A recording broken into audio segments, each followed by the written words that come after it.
without demonstrating. But there is also the right to picket and the right to petition.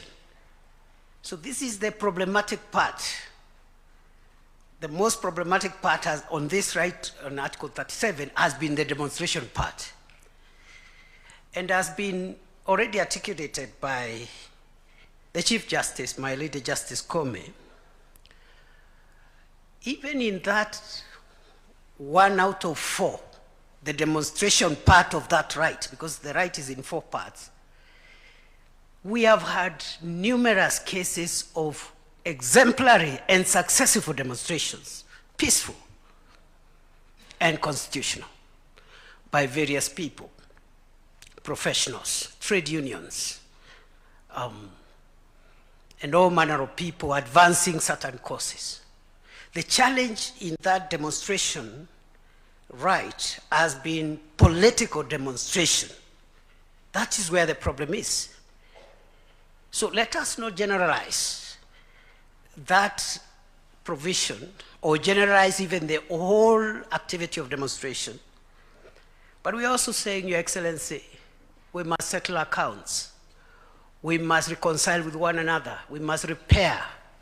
And that's why some form of reparations are token here, are sorry here. And this is a very complex space we have ventured into, the space of transitional justice. Very complex, and many countries do not want to address this issue.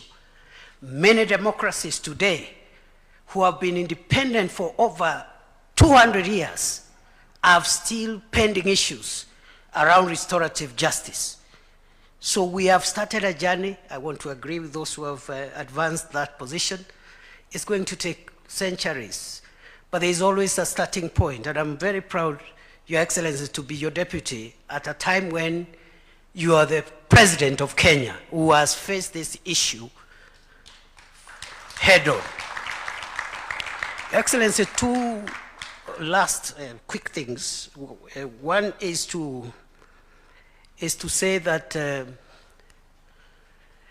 that legal thing, that legal discussion must balance crime and punishment, even as we talk about reparation.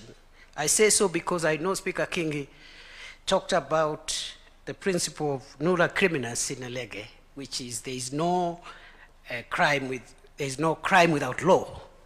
But likewise, there is nulla poena sine lege, that there is no punishment without law.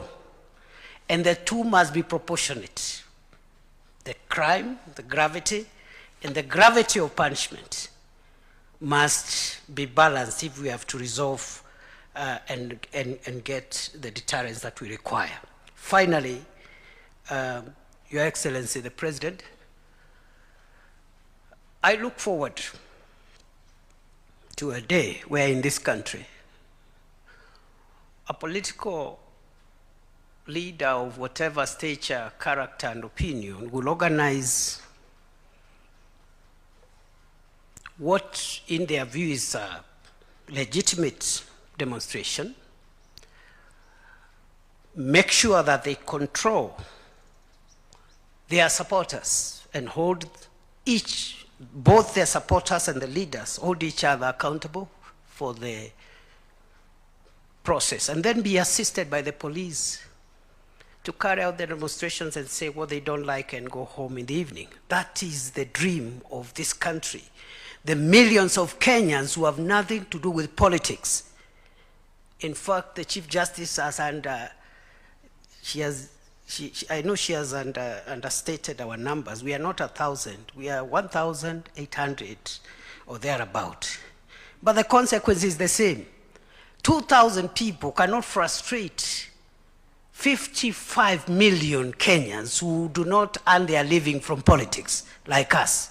And we must be called to order, and we must make sure that we don't make this country dangerous for the 55 million Kenyans that do not earn a living from politics. With those many remarks, Your Excellency, colleagues, allow me to request that we stand as we welcome the head of